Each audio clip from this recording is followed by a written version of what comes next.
আর আমাদের মঞ্চে উপস্থিত আছেন আমাদের উপজাতি কল্যাণ দপ্তরের মাননীয় মন্ত্রী। আমরা পা দিয়েছি 8 বছরে আমাদের এই রাজ্যের সরকার আমাদের রাজ্যের উন্নয়নের জন্য কি কাজ করেছেন তা সংক্ষেপে আমাদের কল্যাণী রায় বলুন, আমাদের বিকাশ দেববর্মা উনি এখানে উপস্থাপন করেছেন।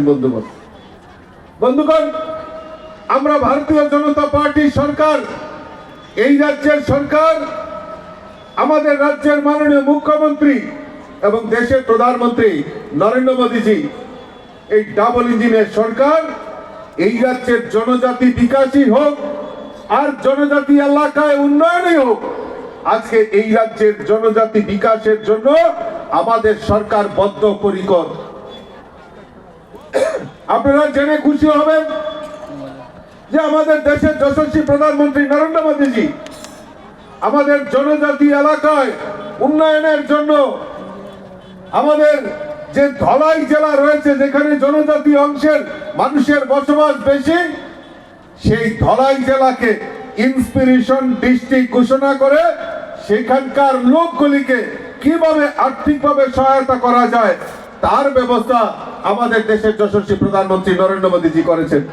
তৎসঙ্গে আমাদের এই ত্রিপুরা রাজ্যেও আমাদের জনজাতি অংশের মানুষ 12টি ব্লকে সবচেয়ে বেশি বসবাস করে। এই 12টি ব্লককে ইন্সপিরেশন ব্লক ঘোষণা করে সেখানে জনজাতিদের কিভাবে বিকাশ করা যায় তার প্রয়াস আমাদের রাজ্য সরকার, রাজ্যের মুখ্যমন্ত্রী করেছেন। অর্থাৎ আমাদের মাননীয় মুখ্যমন্ত্রী যেটা ভালো করে বলছেন, বারবার বলছেন যে আমাদের জনজাতিদের বিকাশ করতে হবে।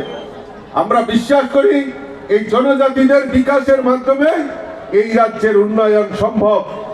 আর সেই জন্যই গত 25-26 অর্থ বছরে আমাদের রাজ্যের সরকার এই রাজ্যের জনজাতিদের উন্নয়নের জন্য 3,450 কোটি টাকা বরাদ্দ রেখেছেন। এই টাকা কোথায় খরচ করা হবে? এই টাকা খরচ করা হবে জনজাতিদের শিক্ষা, জনজাতিদের পরিকাঠামো উন্নয়ন, জনজাতিদের স্বাস্থ্য, জনজাতিদের আর্থিক এবং কর্মসংস্থান এবং জনজাতিদের কৃষ্টি সংস্কৃতি তাদেরকে পৌঁছে দেওয়ার জন্য আমাদের সরকার সেখানে বাজেটে প্রভিশন রেখেছে। বিগত দিনে এই রাজ্যের বুকে আমরা খালি স্লোগান শুনেছি, জনজাতিদের নিয়ে খালি স্লোগান, রাজনীতি করতে হবে। কি করতে হবে? গ্রেটার ত্রিপুরাল্যান্ড, আলাদা ত্রিপুরাল্যান্ড, কোন সময় স্বাধীন ত্রিপুরার ডাক দিয়ে এই ত্রিপুরাকে জাতি জনজাতির মধ্যে বিভেদ তৈরি করে আমাদেরকে নিয়ে রাজনীতি করেছেন। কিছুক্ষণ আগে আমাদের জনজাতি কল্যাণ মন্ত্রী বিকাশ দেববর্মা বলছিলেন যে আজকে যারা মহিলা যারা রয়েছেন, আমাদের যারা রয়েছেন, আমাদের মায়েরা বোনেরা, জনজাতিদের মায়েদের কি বলে, বুড়ি, আমার এই বুড়িরা এখানে সমবেত হয়েছে, তাদের মধ্যে সুতা দেওয়া হবে। আমরা দেখেছি এই রাজ্যের বুকে যে দল এসে গেছে যে এই বুড়িদেরকে সুতা দেওয়া হবে, কিন্তু আমরা চাই এই রাজ্যের প্রকৃত জনজাতিদের উন্নয়ন হোক। আলাদা আলাদা ত্রিপুরাল্যান্ড হবে, গ্রেটার ত্রিপুরাল্যান্ড হবে, জনজাতিদের বিকাশ হবে। আমরাও তো চাই যে জনজাতিদের বিকাশ হোক, কিন্তু এই রাজনীতি করে নয়, আমরা ওই রুঙ্গা রাজনীতি করি না। জনজাতিদের বোকা বানিয়ে আমরা ক্ষমতায় থাকতে চাই না, আমরা চাই প্রকৃত জনজাতিদের উন্নয়ন হোক। তাই আমাদের সরকার এই 3,450 কোটি টাকা 2025-26 অর্থ বছরে তারা সেখানে বাজেটে প্রভিশন রেখেছে। আমি বলেছি শিক্ষা, আজকে আমি জিজ্ঞেস করতে চাই যে আজকে এই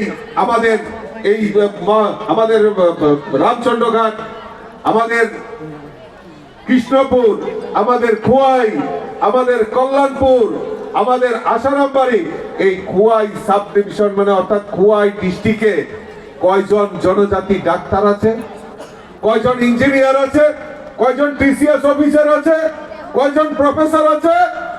হাতে গোনা কয়েকজন জনজাতি আমাদের এই ডাক্তার ইঞ্জিনিয়ার হয়েছে। বিগত দিনে আমাদের এই জনজাতিদের শিক্ষা দেওয়া যাবে না। ক্লাস 6 অবধি আমাদের জনজাতি যারা ছাত্রছাত্রী আছেন তাদেরকে ইংরাজি শিক্ষা দেওয়া হবে না। আপনারা নিশ্চয়ই ভুলে যান, এখানে অনেক বয়স্ক লোক আছেন। বলুন না, বিগত 25 বছর আগে টানা 25 বছরের একটা সরকার ছিল, আর সেই সরকারের সময় ইংরেজি শিক্ষা যাবে না, ক্লাস 6 পর্যন্ত ইংরেজি শিক্ষা যাবে না। কিন্তু তাদের ছেলে মেয়েরা ওই আগরতলায় বড় বড় ইংলিশ মিডিয়ামে পড়াশোনা করত, নতুবা শিলংয়ে পড়তো, নতুবা কলকাতায় পড়তো। ত্রিপুরা রাজ্যের বাইরে গিয়ে তাদেরকে ইংরেজি শিক্ষা দেওয়া হতো, অথচ ত্রিপুরার জনজাতিদের শিক্ষা দেওয়া হবে না, ইংরেজি শিক্ষা শিখতে হবে না। আমরা আমাদের সরকার প্রতিষ্ঠার পর আমাদের সরকারের লক্ষ্য হলো জনজাতিদের যারা শিক্ষার আলো থেকে বঞ্চিত হয়েছে তাদেরকে শিক্ষার আলো দিতে হবে। তাই এই যে আমাদের শিক্ষার জন্য প্রায় 1200 কোটি টাকা বাজেটে প্রভিশন রেখেছে আমাদের এই ত্রিপুরা রাজ্য, পার্বত্য রাজ্য, ছোট্ট রাজ্য ত্রিপুরা। এই ত্রিপুরায় এখন পর্যন্ত 21টা একলব্য বিদ্যালয়, যেখানে আমাদের জনজাতি ছাত্র ছাত্রীরা পড়াশোনা করতে পারবে, হোস্টেলে থেকে বিনা পয়সায় পড়াশোনা করতে পারে, তার ব্যবস্থা আমাদের আমাদের এই ত্রিপুরা রাজ্যের সরকার, এই ডাবল ইঞ্জিনের সরকার করেছে। শুধু তাই নয়, আজকে জনজাতি ছাত্র ছাত্রীরা যাতে ইংরেজি শিখতে পারে তার জন্য গ্রাম পাহাড়েও আমাদের বিদ্যাজ্যোতি প্রকল্পের মাধ্যমে সেখানে আমাদের ছাত্র ছাত্রীদেরকে সিবিএসই বোর্ডের প্যাটার্নে আমাদের এই বিদ্যাজ্যোতি প্রকল্প চালু করার মাধ্যমে আমাদের জনজাতি ছাত্র ছাত্রীরা যাতে ইংরেজি শিক্ষায় পড়াশোনা করতে পারে তার ব্যবস্থা আমাদের এই ডাবল ইঞ্জিনের সরকার করেছে।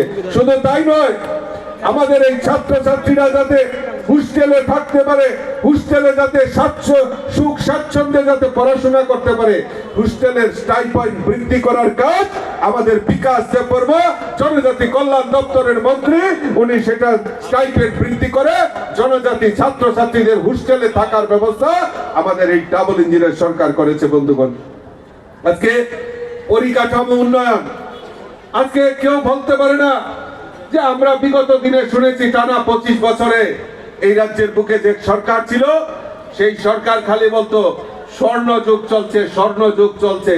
আমাদের সরকার যখন প্রতিষ্ঠা হয় 2018-তে, কল্যাণীদি, পিনাকিরা, বিকাশ বাবুরা ওনারা খুব আনন্দে আত্মহারা। আর এই সেক্রেটারিয়েটে গেলে আমার মনে হয় সোনাদানা পাওয়া যাইব, সব সোনার দৌড়ে সোনাদানা মনে আছে, সব সেক্রেটারিয়েটে দৌড় দিছে, গিয়া সেখানে এমন ফাইলের পাহাড় দিছে যে উল্টা 13,000 কোটি টাকা ঋণের বোঝা রেখে গেছে। তারপরে কান্দা শুরু করছে যে আমরা কিভাবে কাজ করব। এই স্বর্ণযুগে বিগত দিনে যারা সরকার পরিচালনা করেছে সেই স্বর্ণযুগ করে জনজাতিদেরকে বিপথে পরিচালিত করেছে। স্বর্ণযুগ যদি চলে থাকে তাহলে 2018-র পর থেকে ধীরে ধীরে এই ত্রিপুরা রাজ্যে স্বর্ণযুগের সূচনা হয়েছে। বন্ধুগণ, আজকে পরিকাঠামো উন্নয়ন আমাদের প্রায় 900 কোটি টাকা বাজেট প্রভিশন রাখা হয়েছে জনজাতি এলাকায়, রাস্তাঘাট থেকে শুরু করে পানীয় জল সমস্ত কিছু জনজাতি এলাকায় পৌঁছে দেওয়ার জন্য আমাদের সরকার, ডাবল ইঞ্জিনের সরকার 900 কোটি টাকার প্রভিশন আমাদের গত বাজেট অধিবেশনে রাখা হয়েছে। বন্ধুগণ, আজকে জনজাতি আমার মায়েরা এই কি বললেন, মায়েদের কি বলেন, মেয়েদের বুড়োই, আমার এই বুড়োই মাদের জন্য আমাদের স্বাস্থ্য পরিষেবা চালু করার জন্য, আমি জানি পাহাড়ি এলাকায় পরিকাঠামো সেই রকম হাসপাতাল, সেই রকম পিএসসি, সেই রকম ওষুধের ব্যবস্থা নেই। তাই এই বুড়োই মাদের জন্য আমাদের সরকার তাদের স্বাস্থ্যের জন্য 900 কোটি টাকা, 450 কোটি টাকা, 450 কোটি টাকা বাজেটে সেখানে প্রভিশন রেখেছে। এটা হলো ডাবল ইঞ্জিনের সরকার।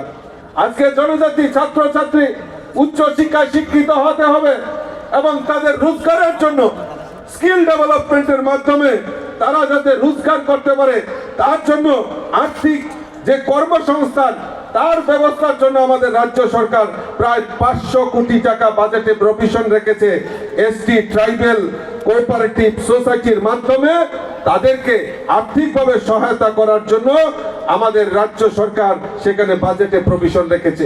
কিছুক্ষণ আগে কল্যাণীদি বলছিলেন যে আজকে আমরা সুতা ডিস্ট্রিবিউশন করা হবে, সেই সুতা দিয়ে আমাদের এই জনজাতি বুড়িমারা তারা পাসরা তৈরি করবেন, আমাদের রিসা তৈরি করবেন। আপনারা জানেন যে আমাদের এই রিসা আমাদেরকে সম্মান করা হয়। আজকে মোদিজির কারণে, দেশের যশস্বী প্রধানমন্ত্রী নরেন্দ্র মোদিজির কারণে এই রিসাকে জিআই ট্যাগ ঘোষণা করা হয়েছে। আমার জনজাতি এই বুড়ি মাদের তৈরি আমাদের এই জনজাতি রিসা আজকে সারা বিশ্বের মধ্যে পৌঁছে দেওয়ার কাজ আমাদের নরেন্দ্র মোদিজি করেছে বন্ধুগণ। তাই এই আমাদের সরকার আমাদের কৃষ্টি, জনজাতি কৃষ্টি সংস্কৃতি, আমাদের এই ঐতিহ্যবাহী রিসাকে এবং আমাদের কৃষ্টি এবং সংস্কৃতিকে পৌঁছে দেওয়ার জন্য, বাইরের আন্তর্জাতিক বাজারে পৌঁছে দেওয়ার জন্য আমাদের 100 কোটি টাকা বাজেটে সেখানে প্রভিশন রাখা হয়েছে বন্ধুগণ। আর আমাদের সরকার চায় এই রাজ্যের উন্নয়ন হোক, এই রাজ্যের উন্নয়নের মাধ্যমে আর বিশেষ করে জনজাতি এলাকার উন্নয়ন হোক। তাই আজকে আমাদের মাননীয় মুখ্যমন্ত্রী জনজাতি মহিলা পুনকর বিকাশ যোজনার মাধ্যমে আমাদের যারা জনজাতি মায়েরা বোনেরা পাসরা তৈরি করেন, রিসা তৈরি করেন, তারা যাতে তৈরি করে এই রিসা পাসরা যাতে বাজারজাত করতে পারে, তার জন্য আজকে আমাদের ফ্রি সুতার ব্যবস্থা আমাদের জনজাতি বিকাশ মন্ত্রী এবং আমাদের সরকার সেই ব্যবস্থা করেছেন। ফ্রি তাদের কাছে আমাদের এই সুতা পৌঁছে দেওয়া হবে এবং আপনাদের স্বরোজগার করার জন্য ব্যবস্থা আমাদের রাজ্যের সরকার করেছে।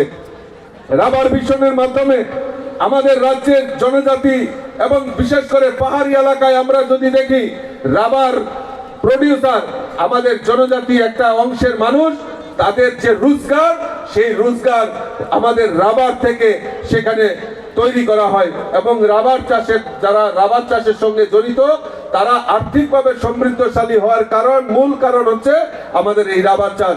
মুখ্যমন্ত্রী রাবার মিশনের আওতায় আমাদের প্রায় 90,000 সুবিধাভোগীকে 3 বছর ধরে রাবার প্রসেসিং এর ব্যবস্থা আমাদের যদি পৌঁছে দেওয়ার কাজ করে থাকেন আমাদের এই ডাবল ইঞ্জিনের সরকার করছে। আমাদের মুখ্যমন্ত্রী জনজাতি উন্নয়ন মিশনের মাধ্যমে আমাদের সমস্ত বেনিফিশিয়ারিদের আর্থিকভাবে সহায়তা, তাদের ছেলে মেয়েদের উচ্চ শিক্ষার জন্য তাদেরকে বাইরে পাঠানো, তাদেরকে উচ্চ শিক্ষা দেওয়া ব্যবস্থা যদি করে থাকেন আমাদের মাননীয় মুখ্যমন্ত্রী এবং আমাদের দেশের যশস্বী প্রধানমন্ত্রী নরেন্দ্র মোদীজি সেই কাজ করে দেওয়ার ব্যবস্থা আমাদের ডাবল ইঞ্জিনের সরকার করেছে।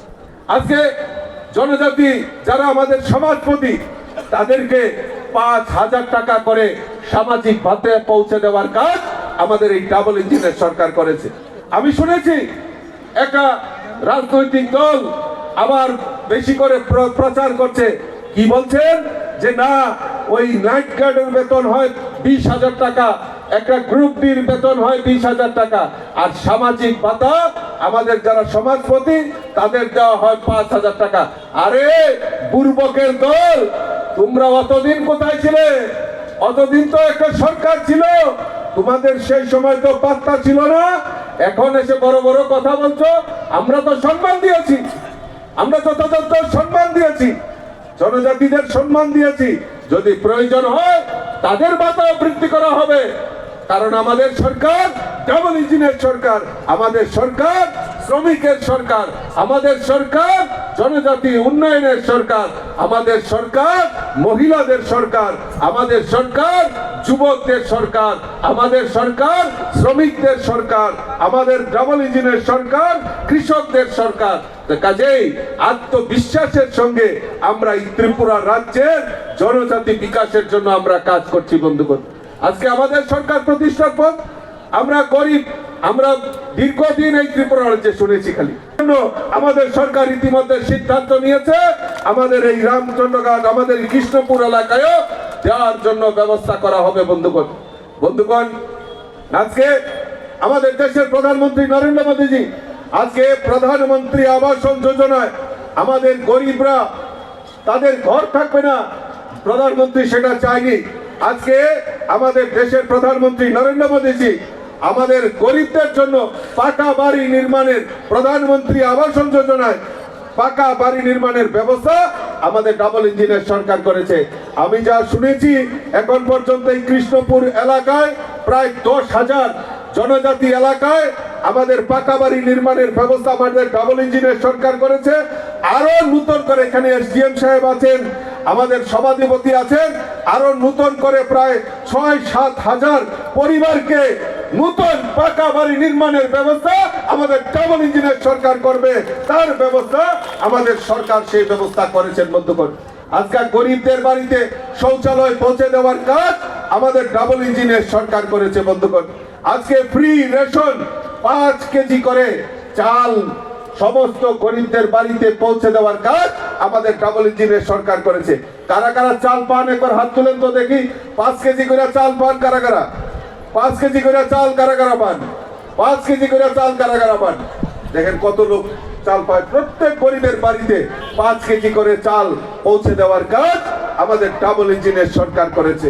তো গরিবদের জন্য শৌচালয় প্রত্যেকের বাড়িতে, আমাদের গরিব যারা বাড়ি রয়েছেন তাদের বাড়িতে পাকা শৌচালয়, 5 কেজি করে চাল, আমাদের প্রত্যেক গরিবের বাড়িতে পানীয় জলের ব্যবস্থা, বিদ্যুতের ব্যবস্থা, রেশনের ব্যবস্থা, সমস্ত কাজ যদি করে থাকে আমাদের এই ডাবল ইঞ্জিনের সরকার করেছে। আর বর্তমানে যারা এই এডিসিতে ক্ষমতায় রয়েছে তাদের কাছে আমার প্রশ্ন রাখতে চাই যে জনজাতিদের 2021-এ যখন এই রাজ্যে এডিসি গঠন হয় তখন একটা স্বপ্ন দেখিয়েছিলেন মানুষকে। আজকে স্বপ্ন বাস্তবের দিকে আপনারা নেই। কেন নেই? কারণ ওই আপনারা এই রাজ্যের জনজাতি বিকাশ নয়, আপনারা ওই দুবাইতে গিয়ে জনজাতি নৃত্য দেখিয়েছেন, আর এই ত্রিপুরা রাজ্যের জনজাতির মানুষের কথা আপনারা ভুলে গেছেন।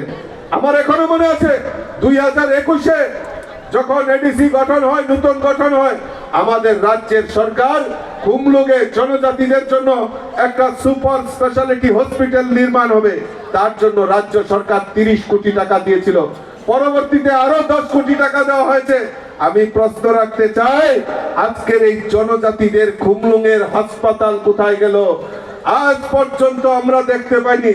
বিকাশ দেববর্মা এখানে আছেন, আমি জানি না বিকাশ বাবু কি দেখেছেন, আমরা কিন্তু দেখতে পাইনি। সেই হাসপাতাল খোঁজার জন্য আমাদের সেই দুবাই থেকে আমাদের চশমা কিনে আনতে হবে। কাজেই জনজাতিদের বিকাশের কথা ওনারা বলার দরকার নেই। আর এই গ্রেটার ত্রিপুরাল্যান্ড, আলাদা ত্রিপুরাল্যান্ড আর ত্রিপুরাসা দিয়ে কি হবে? পেটে যদি ভাত না থাকে তাহলে গ্রেটার ত্রিপুরাল্যান্ডও হবে না, আর ত্রিপুরাসা হবে না। আর কিসের ত্রিপুরাসা? ত্রিপুরাসা সবাই এক। আমরা পাহাড়ি বাঙালি মিলে আমরা এই ত্রিপুরা রাজ্যের উন্নয়ন করতে চাই। মহারাজা বীর বিক্রম কিশোর মানিক্য, যিনি আমাদের এই ত্রিপুরা রাজ্যের আধুনিক রূপকার, যিনি আমাদেরকে এই ত্রিপুরা রাজ্যে পাহাড়ি বাঙালি সবাই মিলিতভাবে কিভাবে এই রাজ্যকে উন্নত করতে হয় সেই মহারাজ আমাদেরকে পথ দেখিয়েছিলেন। তাই আমরা মহারাজা বীর বিক্রম কিশোর মানিক্যের নামে আমাদের আগরতলার যে বিমানবন্দর, সেই বিমানবন্দর আমরা মহারাজা বীর বিক্রম কিশোর মানিক্যের নামে উৎসর্গ করেছি। মহারাজা বীর বিক্রম কিশোর মানিক্যের যে জন্মদিন 19 আগস্ট, সেই 19 আগস্ট আমরা তার ছুটি ঘোষণা করেছি। আর এখন নতুন করে মহারাজা এসে কান্নাকাটি করেন। আমরা প্রকৃত যারা মহারাজা বীর বিক্রম কিশোর মানিক্য, উনার প্রতি শ্রদ্ধা, উনার প্রতি সম্মান আমরা জানাতে চাই, কারণ উনি এই ত্রিপুরা রাজ্যের আধুনিক রূপকার। আর আমাদের সরকার, আমাদের এই ডাবল ইঞ্জিনের সরকার প্রকৃত যদি মহারাজার উন্নয়ন, মহারাজার যদি সম্মান করে থাকে তাহলে আমাদের এই ডাবল ইঞ্জিনের সরকার। কাজেই যারা আমাদের এই জনজাতিদের বিকাশের পথে কাটা হয়ে দাঁড়াবেন তাদেরকে কিন্তু মানুষ কোনো সময় রেহাই করবে না। কাজেই আমি আপনাদের কাছে একটাই করজোড়ে আবেদন রাখবো, এখানে আমার বুড়িরা অনেকক্ষণ ধরে অপেক্ষা করছেন। আমি আপনাদের কাছে অনুরোধ রাখবো যে আমরা পাহাড়ি বাঙালি সবাই মিলিতভাবে আমাদের মাননীয় মুখ্যমন্ত্রীর যে সংকল্প যে এক ত্রিপুরা শ্রেষ্ঠ ত্রিপুরা, সেই এক ত্রিপুরা শ্রেষ্ঠ ত্রিপুরা গড়ার লক্ষ্যে আমরা সবাই বিশ্বাস করি জাতি জনজাতি সকল অংশের মানুষের সেই মেলবন্ধনে আমরা এই ত্রিপুরা রাজ্যকে সমৃদ্ধশালী করব আর এক ত্রিপুরা শ্রেষ্ঠ ত্রিপুরা করব, সেই সংকল্প নিয়ে আমাদের সকলে মিলে কাজ করতে হবে। আমি আমার আলোচনার দীর্ঘায়িত না করে আমি সকলকে অনেক অনেক শুভেচ্ছা, অনেক অনেক অভিনন্দন জানিয়ে আমার কথা বলা শেষ করছি। নমস্কার, জয় হিন্দ, যতন হাম্বাই।